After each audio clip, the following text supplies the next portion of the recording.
30-35 कांडी बनवायची असेल आणि 2-2.5 किलोचं वजन बनवायचं असेल तर 8-9-10 महिन्याचा जो ऊस असतो त्यावेळेला आपल्याला 15 ते 16 पानं अशी चांगली राहणं गरजेचं आहे, जेणेकरून आपल्याला शेवटपर्यंतचं जे काही ऊसाचं वजन आहे ते टिकून आपण ठेवू शकतो। नत्रा असेल, पूरज असेल, पाल असेल, या 3 जे मुख्य अन्नद्रव्य आहे त्याचा खूप महत्त्वाचा रोल आहे, कारण की याच्यातून आपण जे आपण म्हणतो 100 टन 150 टन ऊस उत्पादन घेणार आहे तेवढ्या प्रमाणामध्ये आपल्याला अन्नद्रव्य जमिनीमध्ये देणं फार गरजेचं असतं। फुटव्यांची संख्या जर आपल्याला चांगल्या प्रकारे राखायची असेल तर अंतर मशागत हा खूप महत्त्वाचा मुद्दा आहे। जेवढे तण तुमच्या ऊस पिकामध्ये राहतील तेवढं तुमची जी काही ऊसाची वाढ असेल, फुटव्यांची संख्या असेल तुमची कमी राहणार आहे। त्याच्यामुळे तण व्यवस्थापन तुम्हाला करणं गरजेचं आहे। तुमच्याकडे चांगलं कुजलेलं जर शेणखत असेल तर त्याचा वापर जो आहे तुम्हाला मशागतीपूर्वी करायचा आहे। त्यामुळे माझं शेतकऱ्यांना एकच म्हणणं असेल की तुम्हाला जर तुम्ही 150 टन 100 टन ऊस उत्पादन म्हणताय तर त्यासाठी एकत्रित अन्नद्रव्य व्यवस्थापन हे तुम्हाला करणं फार गरजेचं आहे।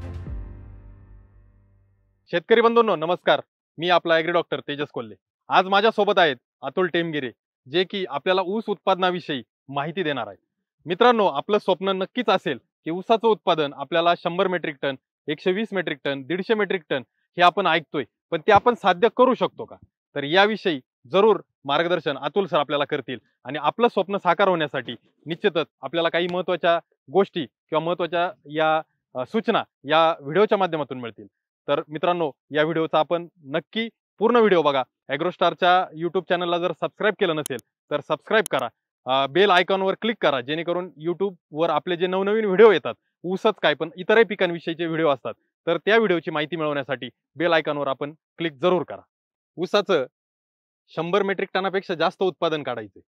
गेल्या व्हिडिओमध्ये आपण बरीचशी माहिती पाहिली, जसं की वाण निवड असेल, त्यानंतर लागवडीची पद्धत असेल, रोपांची निवड असेल, या सर्व बाबींबद्दल आपल्याला अतुल सरांनी अतिशय चांगलं मार्गदर्शन केलं। मित्रांनो, ती माहिती निश्चितच आपल्या फायद्याची ठरली असेल। पुढील व्हिडिओमध्ये आपण ऊसामध्ये असणारी आंतरमशागत, त्या आंतरमशागतीचं महत्त्व आणि काही रासायनिक किंवा जे काही अन्नद्रव्य व्यवस्थापन आहे, तर त्या 2 गोष्टीविषयी प्रामुख्याने माहिती पाहूया। मी अतुल सरांना विचारू इच्छितो की आंतरमशागतीचं महत्त्व काय ते तर पहिलं सांगा, त्यानंतर मग आंतरमशागत काय करायची, कशी करायची, कधी करायची याविषयी आपण जरूर बोलूया। महत्त्वाचा म्हणजे मुद्दा तुम्ही याविषयी म्हणजे आता या ठिकाणी मांडलेला आहे।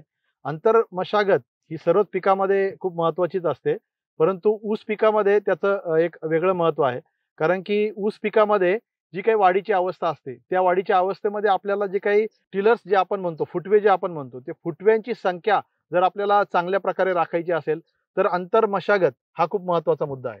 त्याच्यामध्ये सुरुवातीचे जे आपण म्हणजे बाळबांधणी म्हणतो, त्या बाळबांधणीला आपण जी फुटव्यांची संख्या आहे ती कशी चांगली निघेल, कसे जोमदार फुटवे निघतील हे आपण त्या बाळबांधणीमध्ये पाहत असतो। आणि दुसरी जी आपण मोठी बांधणी म्हणतो, तर त्या मोठी बांधणीमध्ये जे काय फुटवे आपले आलेले आहेत तेवढे फुटवे राखून यापुढे फुटवे येणार नाहीत ऊसाला याची काळजी घेण्यासाठी आपली मोठी बांधणी करणं गरजेचं आहे। या दोन्ही बांधणीचं असा काही वेळ आहे का की बाळबांधणी याच वेळेला केली पाहिजे आणि मोठी बांधणी ती याच वेळेला केली पाहिजे? निश्चितच आता बाळबांधणी तुम्हाला माहिती आहे, ऊस लागवडीनंतर ऊसाला साधारणतः 25 ते 27 दिवस लागतात, म्हणजे आपण जर चांगल्या पद्धतीने फुटवे म्हणजे उगवून येण्यासाठी साधारणतः 30-35-40 दिवसानंतर त्याला फुटव्यांची जी आहे सुरुवात होत असते। त्या दरम्यान जे आहेत आपल्याला या ठिकाणी म्हणजे ज्या ठिकाणी आपले कांड लावलेलं आहे त्या ठिकाणी आपल्याला माती लावणं गरजेचं आहे। ती जी काही मुळी आहे ती थोडीशी हवा त्या ठिकाणी मोकळी करण्यासाठी मशागत करणं त्या ठिकाणी गरजेचं असतं। हलकी मशागत करणं त्या ठिकाणी गरजेचं असतं। त्यापूर्वी आपल्याला त्या ठिकाणी थोडंसं युरिया म्हणा म्हणजे नत्रयुक्त खतांचा वापर जो आहे त्या ठिकाणी आपल्याला करायचा असतो, जेणेकरून ती मातीआड गेल्यानंतर जो फुटव्यांचा जो काय आपण म्हणतो जोमदार फुटवे ते त्या ठिकाणी येण्याला मदत होत असते। म्हणून त्या ठिकाणी आपल्याला सुरुवातीच्या म्हणजे 40-45 दिवसानंतर ती आपल्याला छोटीशी बांधणी किंवा आपण म्हणतो त्या याच्यामध्ये म्हणतात, काही जण खुरपणी म्हणतात, ते त्या ठिकाणी ते आपल्याला करणं सुरुवातीच्या कालावधीमध्ये महत्त्वाचं असतं। आणि या 2 बांधणीमध्ये आपल्याला अंतर म्हणजे सुरुवातीला 40-45 दिवसाला हे केल्यानंतर जवळजवळ 90 ते 120 दिवसानंतर आपल्याला जी मोठी बांधणी आहे तो कालावधी तो नंतरचा कालावधी असतो। मग मोठी बांधणी करताना आपण 60 दिवसाचं अंतर ठेवलं किंवा 90 दिवसाचं ठेवलं हे योग्य आहे की काही आपल्या पिकाची परिस्थिती पाहूनच आपण निर्णय घेणं योग्य आहे? नाही, पिकाची परिस्थिती पाहून निर्णय घेणं योग्य आहे। म्हणजे आपल्याला सुरुवातीला किती फुटवे आलेले आहेत त्याच्यानुसारच आपल्याला जी काय आहे मोठी बांधणीची जी काय वेळ आहे ती आपण ठरवणं गरजेचं आहे। साधारण आपण जे मागच्या व्हिडिओत चर्चा केल्याप्रमाणे 10 फुटवे एका ऊसाला असणं गरजेचं आहे।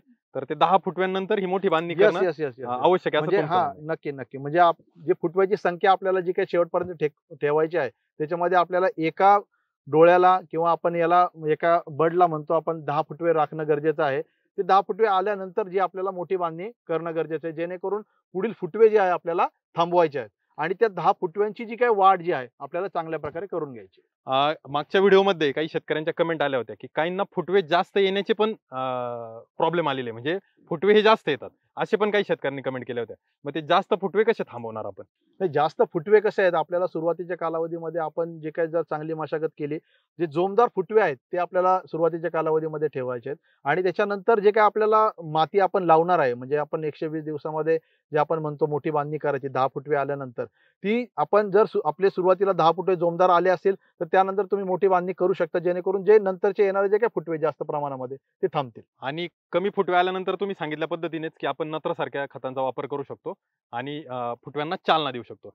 मला एक असं जाणवलं, की ही आंतरमशागत आणि त्यासोबत अन्नद्रव्य व्यवस्थापन हे दोन्ही कुठेतरी लिंक होतंय किंवा एकत्र त्याचा मेळ साधणं गरजेचं आहे का? काय याविषयी नक्कीच, काय बोलाल? नक्कीच, नक्कीच. म्हणजे ज्यावेळेला आपण मशागत करत असतो, त्यावेळेला आपल्याला अन्नद्रव्याचं व्यवस्थापनामध्ये खूप लक्ष देणं गरजेचं आहे. म्हणजे वेगवेगळ्या प्रकारचे जसं आता ऊस पीक आहे. ऊस पिकामध्ये तुम्हाला माहिती आहे, नत्र असेल, स्फुरद असेल, पालाश या 3 जे मुख्य अन्नद्रव्य आहे, याचा खूप महत्त्वाचा रोल आहे. कारण की याच्यातून आपण जे आपण म्हणतो 100 टन, 150 टन ऊस उत्पादन घेणार आहे, तेवढ्या प्रमाणामध्ये आपल्याला अन्नद्रव्य जमिनीमध्ये देणं फार गरजेचं गरजेचं असतं. आपल्याला अन्नद्रव्य व्यवस्थापनामध्ये लागवडीच्या आधी जे काही नत्र, स्फुरद, पालाची जी मात्रा आहे, ते देणं गरजेचं असतं. त्याच्यानंतर नंतरचा जो पिरियड असतो जसं तुम्ही आपण मगाशी चर्चा केल्याप्रमाणे 40 ते 45 दिवसाचा जो पिरियड आहे त्या ठिकाणी एक आपल्याला दुसरी खताची मात्रा देणं गरजेचं आहे. त्याच्यानंतर आपल्याला एक 60 ते 90 दिवसामध्ये एक तुम्हाला खताची मात्रा द्यायची आहे आणि शेवटी जी आहे आपल्याला मोठी बांधणी पूर्वी आपल्याला खत मात्रा देणं म्हणजे ऊसाला खूप महत्वाचं असतं आणि ते खत देऊनच आपल्याला जी काही मोठी बांधणी करणं गरजेचं आहे. आता याच्या खतांच्या सोबत आता आपण नत्र स्फुरद पालाश बद्दल विचार केला, परंतु याच्या जोडीला काही दुय्यम अन्न घटक आहेत किंवा काही सूक्ष्म अन्नद्रव्य आहेत, तर यांचाही असा काही वाटा आहे किंवा काही सिलिकॉन सारख्या गोष्टी आहेत का त्या ऊसाला काही फायदेशीर किंवा पूरक ठरतात का? नक्कीच, नक्कीच. आता आपण जसं तुम्ही म्हटलं नत्र, स्फुरद, पालाश हे आपले मुख्य अन्नद्रव्य झाले. त्याच्यानंतर आपले दुय्यम अन्नद्रव्य जे आपण म्हणतो, कॅल्शियम असेल, मॅग्नेशियम असेल, सल्फर या दुय्यम अन्न घटकांचा सुद्धा म्हणजे ऊस पिकामध्ये खूप अनन्यसाधारण महत्त्व आहे. जसं की तुम्हाला मी मगाशी म्हटलं, की सल्फर.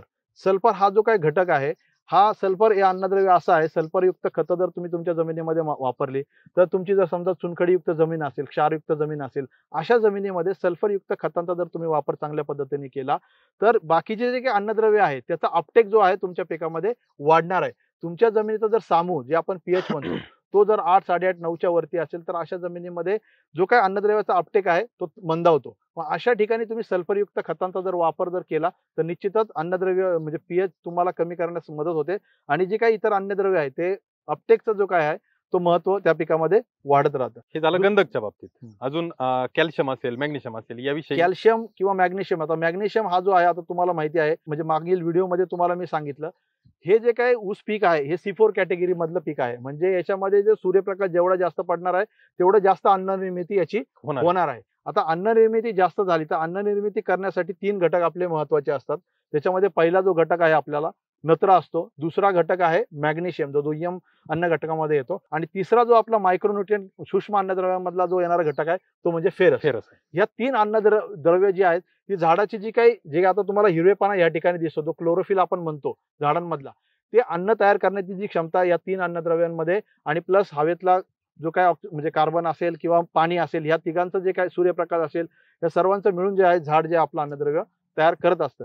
तर ह्या 3 जे काय आता मॅग्नेशियम आहे मॅग्नेशियम अन्नद्रव्य निर्मितीमध्ये चांगला रोल प्ले करतं. तसं कॅल्शियम आहे जी काय आता मजबूती आहे तुम्हाला ऊस पिकामध्ये जो काय टणकपणा असेल कडकपणा असेल हे जो कॅल्शियम जो अन्नद्रव्य आहे तो कॅल्शियमचा रोल त्या ठिकाणी महत्वाचा आहे. अजून एक म्हणजे सूक्ष्म अन्नद्रव्यामध्ये झिंक हा अतिशय महत्वाचा जे काय अन्नद्रव्य आहे ऊस पिकामध्ये मानलं जातं. आता मगाशी मी तुम्हाला सांगितलं की पेऱ्यातलं जे काय अंतर आहे ते तुम्हाला व्यवस्थित ठेवणं गरजेचं आहे, चांगलं ठेवणं गरजेचं आहे जेणेकरून आपल्याला जो काय 2-2.5 किलोचा ऊस तयार करायचा आहे तो पेऱ्यातलं अंतर जर चांगलं राहिलं तर तो म्हणजे आपल्याला 2-2.5 किलोचा ऊस मिळणार आहे. तर त्यासाठी झिंक हे अन्नद्रव्य खूप महत्त्वाचं कार्य करतं. सुरुवातीपासून जर आपण झिंक सल्फेट किंवा झिंक अन्नद्रव्ययुक्त खतांचा जर वापर केला तर ते पेरेतलं जे अंतर वाढण्याची जे काही प्रक्रिया आहे ती चांगली पिकामध्ये ऊस पिकामध्ये होत असते. तर सुरुवातीपासून झिंक हे अन्नद्रव्य वापरणं गरजेचं आहे. आता जसं तुम्ही बोलले की मॅग्नेशियमची कार्य किंवा फेरसचं कार्य आणि नत्राचं कार्य, तर मग आता शेतकरी ओळखू शकतात की ही नत्राची कमतरता आहे की मॅग्नेशियमची की फेरसची आहे, कशी ओळखू शकतात आणि त्याच्यावर काय उपाययोजना करू शकतात? नक्कीच, नक्कीच. आता नत्र असेल, मॅग्नेशियम असेल किंवा फेरस असेल, चुनखडीयुक्त जमीन असेल, त्या जमिनीमध्ये फेरसची कमतरता तुम्हाला सतत जाणवत राहणार.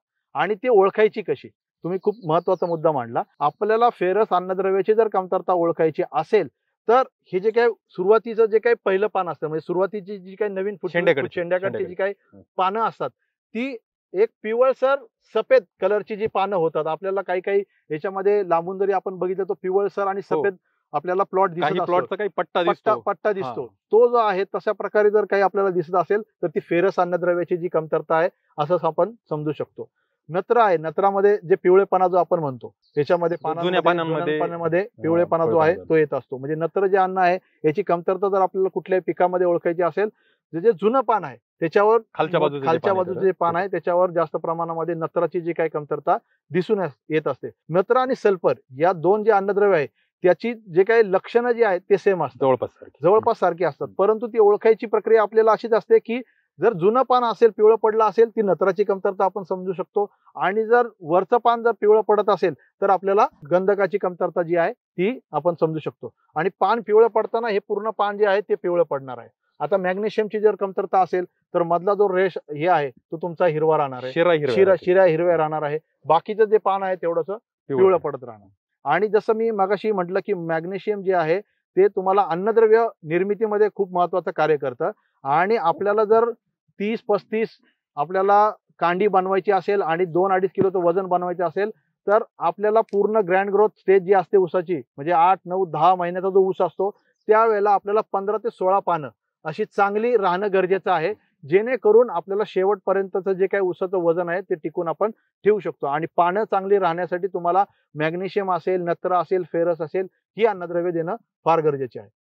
नक्कीच अतुल साहेब, जे आपण मार्गदर्शन केलं तर अन्नद्रव्याच्या वापराबद्दल शेतकरी बऱ्यापैकी अवेअर आहेत. शेतकऱ्यांना खर्च करण्याची पण तयारी असते, परंतु आपल्या पिकामध्ये आलेली नेमकी कमतरता कसली हे समजणं खूप गरजेचं आहे. आणि मला वाटतं कमेंटच्या माध्यमातून शेतकरी बांधव नक्कीच सांगू शकतील की आपण अशा पद्धतीने काही ठोकताळे ठेवता का आणि त्या पद्धतीने जाऊन नियोजन करता का. म्हणजे आपण बोलत होता की कॅल्शियम किंवा चुनखडीयुक्त जमीन, ज्या जमिनीमध्ये चुनखडी जास्त आहे तिथं फेरसची आपल्याला कमतरता जाणवू शकते. तर मग हे फेरस आपण लागवडीच्या वेळेला देणं योग्य, मधल्या टप्प्यात देणं योग्य की कशा पद्धतीने आपण त्याची पूर्तता करू शकतो? थोडक्यात अन्नद्रव्य व्यवस्थापन तुम्ही जर ऊस पिकामध्ये पाहत असाल तर तुम्हाला सांगतो, ऊस पिकामध्ये आपल्याला 3 आपण सीझन मध्ये ऊस पीक घेत असतो. तुम्हाला अडसाली ऊस जे आहे, जर तुम्ही अडसाली ऊस लागवड करत असाल त्यावेळेला तुमचं अन्नद्रव्य व्यवस्थापन वेगळं असणार आहे. म्हणजे त्या वेळची रिक्वायरमेंट जी पिकाची ती वेगळी असणार. पूर्व हंगामीमध्ये जे आपण ऊस पीक घेतो किंवा सुरू हंगामामध्ये याच्यामध्ये नत्र स्फुरत पालाची रिक्वायरमेंट तुमची वेगवेगळी राहणार.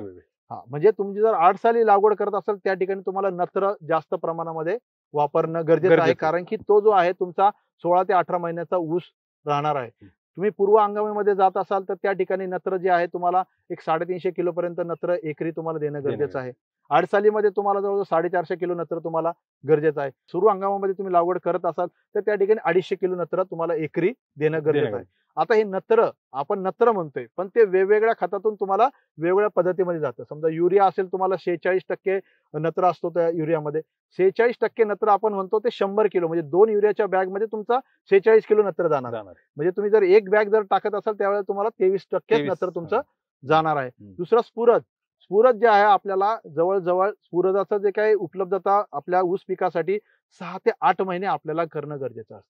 म्हणजे पूर्ण जे आता मी तुम्हाला नत्र सांगितलं की 450 असेल, 350 असेल किंवा 250 असेल, हे जे काही नत्रची मात्रा आहे तुम्हाला 6 ते 8 महिने कंटिन्यू तुम्हाला देणं गरजेचं आहे. ते 4 टप्प्यामध्ये आपण विभागून कसं देणार मगाशी मी तुम्हाला सांगितलं. ते 4 टप्प्यामध्ये नत्र आपल्याला विभागून देणं गरजेचं आहे. स्फुरद जे आहे, समजा तुम्ही अडसाली ऊस लागवड करत असाल तर 170 किलो स्फुरद तुम्हाला एकरी त्या ठिकाणी देणं गरजेचं आहे. मग तुम्ही SSP माध्यमातून देऊ शकता, DAPच्या माध्यमातून देऊ शकता किंवा 24-24 हे खत आहे त्याच्या माध्यमातून स्फुरदची मात्रा तुम्ही ऊस पिकाला देऊ शकता. तिसरं जे अन्नद्रव्य मी तुम्हाला म्हणतो पोटॅश, पालाश हे सर्वात महत्वाचं अन्नद्रव्य ऊस पिकामध्ये आहे.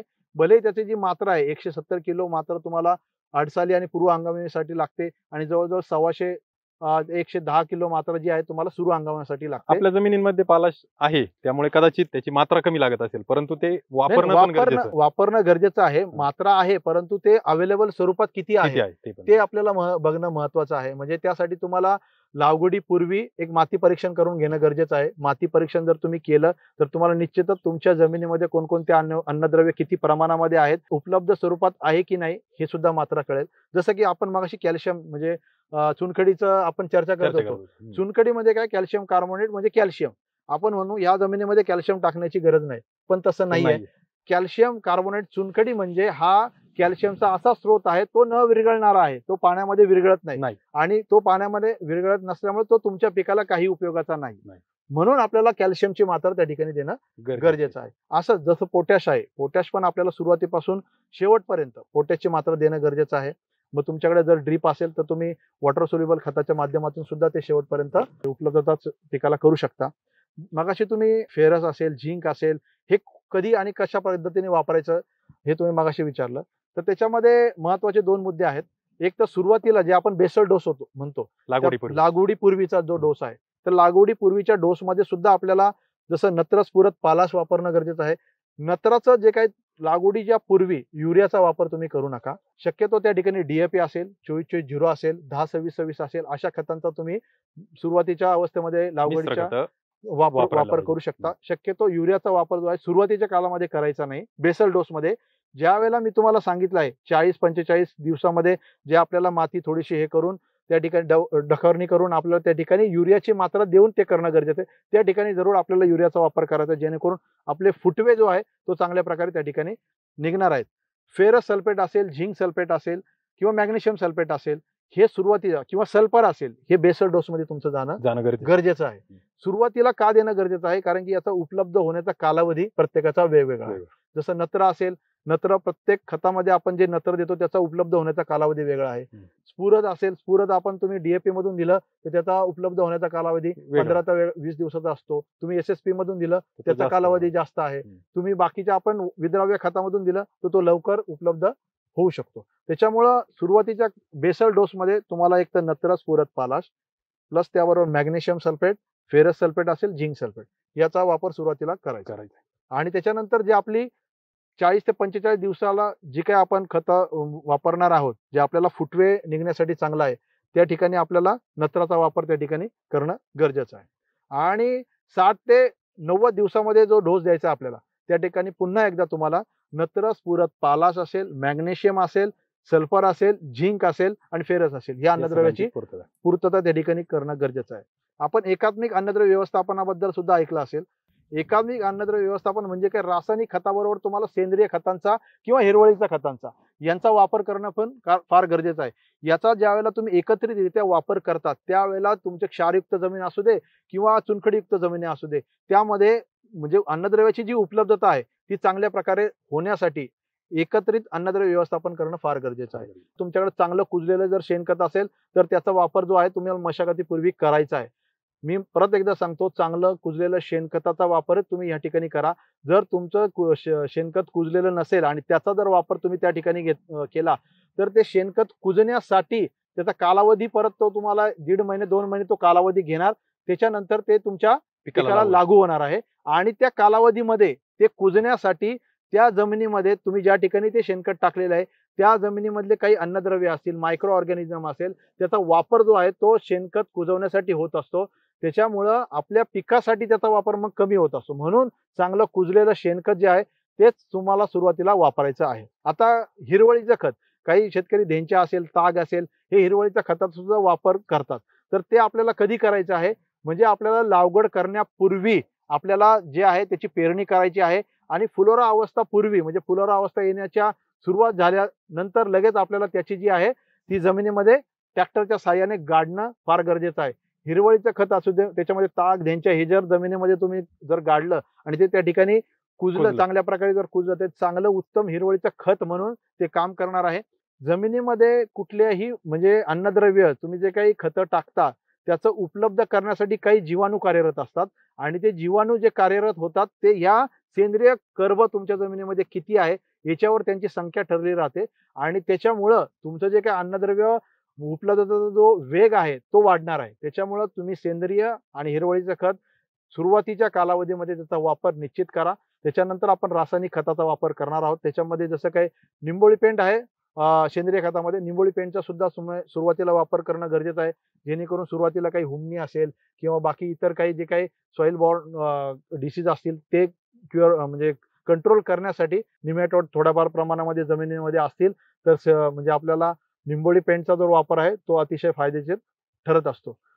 परंतु आता मी सांगितलं तुम्हाला नत्र स्फुरद पाला जे आहे 6 ते 8 महिने नत्र असेल किंवा तुम्हाला स्फुरद असेल आणि शेवटपर्यंत तुम्हाला पोटॅश द्यायचं आहे. हे झालं प्रत्येक स्टेज वाईज तुम्हाला मी अन्नद्रव्य कशा पद्धतीने आणि कधीपर्यंत देणं गरजेचं आहे हे सांगितलं. जसं आपण म्हणजे एकत्रित अन्नद्रव्यामध्ये रासायनिक खतं आणि सेंद्रिय खतं आणि हिरवळीचा खता जसा वापर बघितला त्याचप्रमाणे आपल्याला जीवाणू खतं जे आहेत याचा सुद्धा वापर करणं फार गरजेचं आहे. जीवाणू खतामध्ये असतील तुमचं पुरत विरघळणारे जीवाणू असतील, पोटॅश उपलब्ध करणारे जीवाणू असतील किंवा नत्र स्थिरीकरण करणारे जीवाणू असतील त्याचा वापर करणं गरजेचं आहे. ऊस पिकामध्ये असिटोबॅक्टर असेल जे नत्र स्थिरीकरण करण्यासाठी मदत करतं तर ते जीवाणू आपल्याला त्या ठिकाणी वापरणं गरजेचं आहे. स्फुरद विरघळणारे जीवाणू आणि पोटॅश उपलब्ध करणारे जीवाणू हे जीवाणू आहेत हे वापरणं का गरजेचं आहे. जे आपण रासायनिक खत जमिनीमध्ये टाकतो ते जे खत आहे ते पिकाला लगेच लागू होत नाही किंवा ते खाण्याच्या अवस्थेमध्ये नसतं. त्याला खाण्याच्या अवस्थेमध्ये निर्माण करण्याची जी प्रक्रिया आहे ती या जीवाणूंमुळे होत असते. त्याच्यामुळे सेंद्रिय जे आपण कर्ब म्हणजे सेंद्रिय पदार्थ जे टाकतो ते ह्या कारणासाठी टाकतो की हे जीवाणूची जी काही संख्या आहे ती आपल्या जमिनीमध्ये वाढावी आणि ही जीवाणूची संख्या तुमच्या जमिनीमध्ये जेवढी वाढेल तेवढं तुम्ही जेवढे रासायनिक खतं टाकणार आहे त्याचं उपलब्ध करण्याची जी प्रक्रिया तुमची चांगल्या प्रकारे होणार आहे. आता तुम्हाला स्फुरद विरघळणारे जीवाणू म्हणजे स्फुरद काय करतात जे काही तुम्ही SSP किंवा DAPच्या माध्यमातून स्फुरदचा जो काही या ठिकाणी खतं देता ते डायरेक्ट खत पिकाला लागू होत नाही. त्याच्यासाठी तुम्हाला स्फुरद विरघळणारे जीवाणू टाकले तर त्याची प्रक्रिया त्या रासायनिक खतावर होते आणि ते उपलब्ध अवस्थेमध्ये निर्माण होतं आणि ते मुळाद्वारे पिकामध्ये शोषलं जातं. त्याच्यामुळे जीवाणू खतांचा सुद्धा वापर तुम्हाला या ठिकाणी करणं गरजेचं आहे. त्यामुळं माझं शेतकऱ्यांना एकच म्हणणं असेल की तुम्हाला जर तुम्ही 150 टन 100 टन ऊस उत्पादन म्हणताय तर त्यासाठी एकत्रित अन्नद्रव्य व्यवस्थापन हे तुम्हाला करणं फार गरजेचं आहे. रासायनिक सेंद्रिय किंवा हिरवळीचे खत आणि जीवाणू खत या तिन्हींचा संगम जो आहे तो तुम्हाला या ठिकाणी अन्नद्रव्य व्यवस्थापनामध्ये करायचा आहे. सेंद्रिय खतांचा वापर ज्या वेळेला आपण करतो त्याचबरोबर पांढरी मुळी वाढण्यासाठी जसं मार्केटमध्ये ह्युमिक युक्त खतं मार्केटमध्ये उपलब्ध आहेत त्याचप्रमाणे जसं की आपलं ह्युमिक युक्त खत जे आहे भूमिका जे खत आहे त्याचा सुद्धा वापर तुम्ही सुरुवातीच्या म्हणजे बेसल डोस तुम्ही ज्या वेळेला वापरता त्यावेळेला तुम्ही भूमिकाचा वापर त्या ठिकाणी करणं गरजेचं आहे. जेणेकरून तुमची जी काही पांढरी मुळी आहे ती वाढण्याची प्रक्रिया आहे ती फास्ट होईल आणि जेवढी पांढरी मुळी तुमची वाढणार आहे तुमचं अन्नद्रव्य चांगल्या प्रकारे शोषला जाणार आहे आणि तुमची फुटवे सुरुवातीच्या कालावधीमध्ये फुटव्यांची संख्या जर तुम्हाला चांगली राखायची असेल तर बेसल डोसमध्ये किंवा जे तुम्ही 45 दिवसामध्ये जो डोस लावणार आहे त्या डोसमध्ये तुम्हाला जे काही भूमिकाचा वापर जो आहे तो करायचा आहे. तसंच आपल्याकडे जे काही आता मगाशी मी म्हटलं तुम्हाला जीवाणू खतांचा जर तुम्ही वापर करत असाल पण त्याचबरोबर तुम्ही जर मार्केटमध्ये जे काही जीवाणू उपलब्ध करणारे जसं खतं उपलब्ध आहेत त्याचप्रमाणे संचार एक जे खत आहे ॲग्रोस्टारचं त्याच्यामध्ये सुद्धा वेगवेगळ्या प्रकारचे जीवाणू आहे त्याचा एकत्रित संगम ह्या खतामध्ये एका दाण्यामध्ये केलेला आहे. त्याच्यामध्ये वेगवेगळ्या प्रकारचे पोटॅश उपलब्ध करणारे जीवाणू असतील किंवा नत्र स्थिरीकरण करणारे जीवाणू असतील या सर्वांचा जो काही एकत्रितरित्या त्या ठिकाणी वापर केलेला आहे ते जर तुम्ही त्या ठिकाणी जमिनीमध्ये टाकलं म्हणजे 60 ते 70 दिवसाचा जो काही तुम्ही डोस टाकणार आहे त्या डोसमध्ये निश्चितच या खताचा संचार या खताचा तुम्ही त्या ठिकाणी वापर करा. तुम्हाला अन्नद्रव्य उपलब्ध करण्यासाठी या खताचा निश्चितच चांगल्या प्रकारे वापर होणार आहे. नक्कीच शेतकरी बंधूंनो खूप सारा अभ्यास आणि अनुभवातून अतुल सर ऊस पिकाविषयी जे काय अन्नद्रव्य व्यवस्थापन आहे ह्या अतिमहत्वाच्या विषयावर या ठिकाणी आपल्याला त्यांनी माहिती दिली आणि खरोखरच माहिती खूप उपयुक्त आहे असं मी समजतो. पण मला असं वाटतं की ही माहिती आपल्याला एका चार्टच्या स्वरूपात जर मिळाली तर ती आपल्याला खूप उपयुक्त राहील. तर स्क्रीनवर दिसत असलेला जो चार्ट आहे तर त्यामध्ये तुम्ही पाहू शकता की ऊस पिकासाठी आपल्याला अन्नद्रव्य व्यवस्थापन करायचं असेल तर कोणत्या अन्नद्रव्याचा किंवा कोणत्या ग्रेडचा किंवा कोणत्या खताचा आपण वापर केला पाहिजे आणि तो कोणत्या वेळेला केला पाहिजे तर याचा आपण निश्चित उपयोग करू शकता. स्क्रीनशॉटच्या माध्यमातून अथवा हा व्हिडिओ आपण सेव्ह करून ही माहिती आपल्या सोबत कायमस्वरूपी ठेवू शकता. आपल्या कमेंटच्या माध्यमातून आम्हाला आपण जरूर कळवा की ही माहिती आपल्याला कशी वाटली. आपण आंतरमशागत बोलत होतो ते बोलत असताना आपण अन्नद्रव्य बऱ्यापैकी कव्हर केले तर अन्नद्रव्याचा वापर ऊसामध्ये फक्त जमिनीद्वारेच केला पाहिजे की काही फवारणीद्वारे पण काही असे अन्नद्रव्य ते वापरले पाहिजे किंवा ते वापरले तर फायदा होईल, त्याविषयी आपण काय सांगा? निश्चितच. आता जसं मी तुम्हाला म्हटलं, की जेवढं पानांची रुंदी किंवा ही जी काही रुंदी आहे पानांची तुम्ही जेवढी चांगली राखाल, तेवढं तुम्हाला अन्नद्रव्य चांगलं होणार आहे आणि तेवढं तुमचा ऊस जो आहे पोचणार आहे. पोचणार आहे. मग त्याच्यासाठी काही वेळेला काय होतं, जसं मी तुम्हाला सांगितलं आता, की काही शेतकरी सेंद्रिय खतं किंवा हिरवळीच्या खतांचा किंवा जीवाणू खतांचा वापर केला नाही शेतकऱ्यांनी आणि रासायनिक खतांचाच वापर केला. तर चुनखडीयुक्त जमीन असेल, क्षारयुक्त जमीन असेल, त्या ठिकाणी अन्नद्रव्य उपलब्ध होण्याची क्षमता जी आहे थोडीशी कमी होते. मग ह्या ठिकाणी तुम्हाला वरून फवारणीच्या द्वारे अन्नद्रव्य व्यवस्थापन करणं फार गरजेचं आहे. फवारणीद्वारे खताचं व्यवस्थापन करत असताना आपल्याला 19-19 हे खत जे आहे सुरुवातीच्या कालावधीमध्ये फुटव्यांची चांगली वाढ होण्यासाठी 19-19 प्लस शुगरकेन स्पेशल, ॲग्रोस्टारचं शुगरकेन स्पेशल जे आहे, ज्यामध्ये ह्युमिक फल्विक आणि त्याचे डेरिव्हेटिव्ह हे या शुगरकेन स्पेशलमध्ये आहे. त्याचा वापर आपल्याला सुरुवातीच्या कालामध्ये फुटव्याची संख्या चांगली होण्यासाठी 19-19 बरोबर फवारणीच्या माध्यमातून करायचं आहे. 19-19 आपल्याला प्रति लिटर जे आहे ते तुम्हाला 3 ते 4 ग्रॅम प्रति लिटर वापरायचं आहे आणि शुगरकेन स्पेशल जे आहे त्याचा एकरी जो डोस आहे तो 500 ग्रॅमचा जो आहे तो फवारणीच्या माध्यमातून आपल्याला घ्यायचा. त्याच्यानंतरचा जो कालावधी आहे 12-61 ज्या ठिकाणी स्फुरदची मात्रा आपल्याला चांगल्या प्रकारे राखणं गरजेचं आहे फुटव्यांसाठी, तर त्या ठिकाणी तुम्ही 12-61 बरोबर झिंक असेल किंवा फेरस असेल या दोन अन्नद्रव्यापैकी एक अन्नद्रव्य घेऊन त्याची फवारणी त्या ठिकाणी करू शकता. झिंक या अन्नद्रव्यासाठी झिंक 39% जो झिंक आहे हे ॲग्रोस्टारचं त्याचा देखील तुम्ही जवळजवळ 80 ते 90 दिवसाचं पीक झाल्यानंतर त्याचा देखील वापर त्या ठिकाणी करू शकता. आणि नंतरचा जो कालावधी आहे 120 दिवसाचा कालावधी, त्या ठिकाणी 13-045 प्लस मॅग्नेशियम सल्फेट या एकत्रित अन्नद्रव्याची फवारणी देखील तुम्हाला त्या ठिकाणी करायची आहे. म्हणजे एकूण आपण अन्नद्रव्य व्यवस्थापन जमिनीतून असेल, सेंद्रिय असेल, जीवाणू खतं असतील, हिरवळीची खतं असतील आणि फवारणी असेल, या सर्वांच्या माध्यमातून आपण ऊसाचं जे काही पोषण आहे तर त्यावर आपण भर दिलाय. पण हे करत असताना ऊसामध्ये जे काही तणांची समस्या येते आणि तण व्यवस्थापन हे तितकंच महत्वाचं आहे. तर त्याविषयी आपल्याला नेमकी तण व्यवस्थापन करायचं कधी आणि कोणत्या पद्धतीने करणं संयुक्तिक राहील? एकतर ऊसामध्ये आपण मशागती 2-3 करत असतो, त्यामुळे थोडासा आपला भार हलका होतोय, पण तरी त्यातून काही जे तण उरतंय तर त्यासाठी आपण काही मार्गदर्शन सुचवा. तण व्यवस्थापन करणं फार गरजेचं आहे तेजस सर, कारण कसं आहे, जेवढे तण तुमच्या ऊस पिकामध्ये राहतील तेवढं तुमची जी काही ऊसाची वाढ असेल, फुटव्यांची संख्या असेल तुमची कमी राहणार आहे. त्याच्यामुळे तण व्यवस्थापन तुम्हाला करणं गरजेचं आहे. तण व्यवस्थापन तुम्ही 2 प्रकारे करू शकता. एक तर तण उगवणीपूर्वी आणि लागवड ज्या वेळेला आपण करतो तण उगवणीपूर्वी हा जो कालावधी आहे त्या कालावधीमध्ये एकदा तुम्ही तण नियंत्रण करू शकता आणि तण उगवल्यानंतर तण 2 ते 3 पानांचे ज्या वेळेला होते त्यावेळेला तुम्ही तण व्यवस्थापन करू शकता.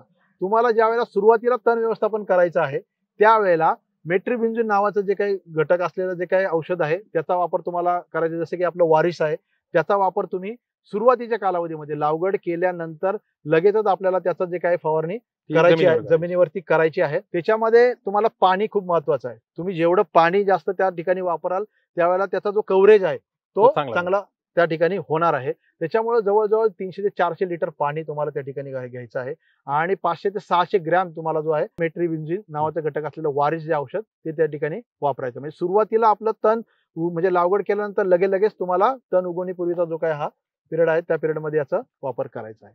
आणि तण म्हणजे आपण महिना दीड महिन्यानंतर ज्या वेळेला तण उगतं म्हणजे 2 ते 3 पानांची जी तणांची अवस्था असते त्या अवस्थेमध्ये जर आपल्याला तण नियंत्रण जर करायचं असेल तर अमेट्रिन ह्या घटक असलेलं जे काही औषध आहे जसं की स्मार्ट ॲग्रोस्टारचं ते आपल्याला 1 किलो एकरी या प्रमाणामध्ये घ्यायचंय.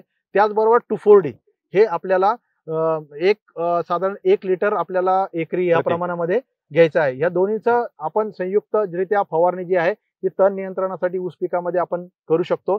यामध्ये सुद्धा देखील आपल्याला पाण्याचं व्यवस्थापन म्हणजे महत्वाचं आहे. एकरी पाणी आपल्याला म्हणजे तेवढ्या प्रमाणामध्ये 300 ते 400 लिटर पाणी आपल्या एकरी जाणं गरजेचं आहे. आणि याच्यामध्ये फवारणी करताना फ्लड प्लॅन नोझल हा त्या ठिकाणी वापरणं गरजेचं आहे तण नियंत्रण करण्यासाठी. आता हे झालं म्हणजे सुरुवातीचा आणि आपण 1 ते दीड महिन्यानंतरचं 2 ते 3 पानावरचं तण नियंत्रण करू शकतो. परंतु आपण जसं तुम्ही मगाशी म्हटले आपण 120 दिवसापर्यंत मोठी बांधणी करेपर्यंत आपण आंतरमशागत त्या ठिकाणी करतच असतो. म्हणजे जरी पण आपलं नंतर म्हणजे 1 ते दीड महिन्यानंतरच्या कालावधीनंतर जरी तण उगले तर मोठ्या बांधणीच्या वेळेला ज्या वेळेला आपण वरुंब्याची सरीचा वरुंबा करत असतो त्या ठिकाणी जे काय ते मध्ये आपण मशागत करतो निश्चितच त्यावेळेला सुद्धा आपलं तण जे काय नियंत्रण होऊ शकतं. फारच छान अतुल सर, आत्तापर्यंत आपण ऊसाचा भाग 1 आणि भाग 2 अशा दोन्ही व्हिडिओच्या माध्यमातून अतिशय चांगली अतुल सरांकडून माहिती घेतली. ऊसाचं उत्पादन आपल्याला स्वप्नवत उत्पादन मिळवण्यासाठी नक्कीच ही माहिती उपयोगी ठरेल. मित्रांनो, कमेंटच्या माध्यमातून आपणही कळवा ही माहिती आपल्याला कशी वाटली. आपल्या इतरही मित्रांना हा व्हिडिओ शेअर करा आणि ॲग्रोस्टारचे नवीन व्हिडिओ आपल्याला इतर पिकांचे कोणते व्हिडिओ आपल्याला पाहिजे तर त्याविषयी कमेंट करून कळवा, जेणेकरून आम्हाला पुढील व्हिडिओ बनवण्यासाठी याची मदत होईल. ॲग्रोस्टारचा YouTube चॅनल जर आपण सबस्क्राईब केला नसेल तर तो सबस्क्राईब करायला विसरू नका. धन्यवाद.